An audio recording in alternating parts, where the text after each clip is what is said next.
কয়টা কারগুজারি শুনেন। ভোলা গেছি, ভোলায় সম্ভবত বাংলাদেশের একমাত্র জেলা আমার মনে হয় যেখানে জুমার মুসল্লি আর ফজরের মুসল্লি কাছাকাছি। জুমার মুসল্লি আর ফজরের মুসল্লি কি কাছাকাছি, একদম কাছে। এই বছর জানুয়ারির 5 তারিখ, জানুয়ারির 5-6 ভোলা ছিলাম। আরো আশ্চর্যের কথা শুনেন, আল্লাহর কুদরত।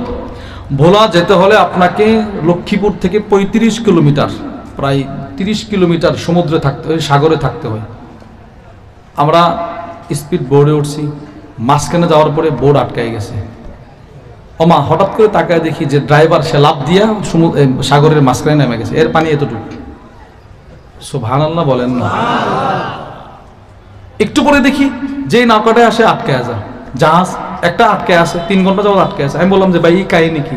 চতুর্দিকে কিচ্ছু দেখা যায় না, এখানে আপনি এত পানি, গজর জোয়ার ওঠে নাই, জোয়ার আসলে তারপরে এখানে নৌকা চলবে।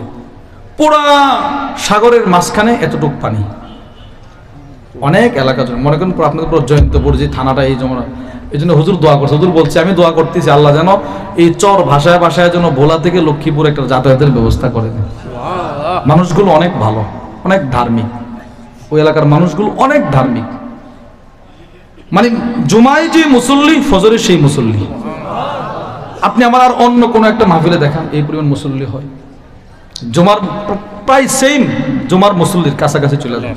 খুব আন্তরিক, ধার্মিক। এজন্য ফজরের গুরুত্ব নিজের ভিতরে রাখা, নিজের পরিবারের ভিতরে ফজরের গুরুত্ব নিয়ে আসা। আল্লাহ আমাদের সকলকে যে কথাগুলো বললাম সেই কথাগুলোর উপর আমাকে আপনাকে সকলকে আমল করার তৌফিক দান করেন। আমিন। ওয়া মা আলাইনা ইল্লাল বালাগ।